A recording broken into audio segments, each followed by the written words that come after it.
Okay, so I have stopped drinking half and half because I'm somewhat lactose intolerant, and that just seemed to be the best choice for me. So I have been buying oat milk, but I ran out, and rather than going to the store, I'm gonna make my own. And I have previously done this, and it works really well. And this is also great. You can also pulverize oats in one of these, like a Vitamix, or I've got this NutriBullet, and it makes for a great oatmeal bath. So lots of uses, and this enormous container, 42 ounces of oats, which is a couple of dollars at the grocery store. So it's very simple. You don't want to have the oats sitting, right? And you just use plain cheap oats. You don't use any sort of steel cut or anything like that. Just regular oats. And we're going to do about a cup is usually good. So then I'm going to put that in. So about a cup. And then in this large cup that comes with the NutriBullet, I'm going to fill it with water up into that edge there. So I'm going to fill that with water and just fill that up. Okay. All right, and then you can add vanilla to it if you want to. I'm just going to add a little bit of salt. It's fine without the salt. I actually I forget to add salt all the time. Works just fine. Okay, so then I'm going to put this top on.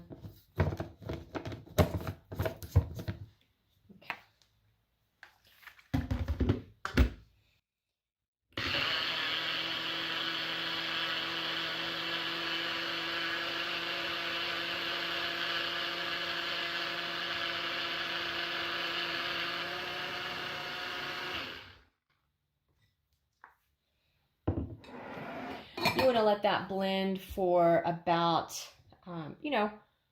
somewhere between 30 seconds and a minute. You just really want it to be nice and mixed, pretty pulverized there. All right, so then we're going to take this off.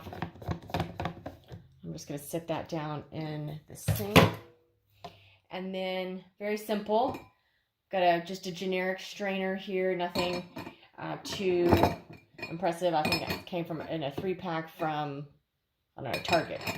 And then I've got just a measuring cup here. And then I'm just going to pour it in. And it is going to strain. And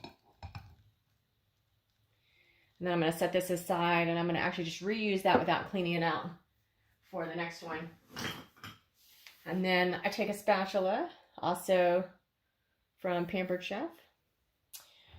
Some of my best kitchen things are from Pampered Chef. This also great little mixing bowl. I know these are really meant to be for wet liquids, I think. I mean, wet liquids, wet ingredients. But I like to just use them for whatever.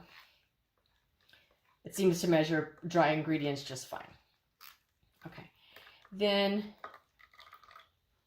just take this and squeeze out. And all I'm doing is just dipping into it and then pressing it down. And then dipping into it and then pressing it down. And you can kind of hear that that's going. And then I just have this little compost bin. It has a bunch of coffee grinds in it right now. Coffee grounds. All right, and then I'm just going to scoop this all up and take that and put that in the compost bin. Yep. Okay, so that we can dump out later. Then we're going to rinse this in the sink. It doesn't have to be exact, because now all we're going to do is we're going to take our large mason jar and we're going to strain it again into the mason jar. So I'm just taking the milk and straining it one more time. And so if you press anything through the first time, it's going to grab it on this second time. And then as you can see, there's really not that much in there. And that makes about half a jar. I thought this one had measurements on it, but it doesn't. But it's about half a jar of oat milk. And then we're just going to do that again.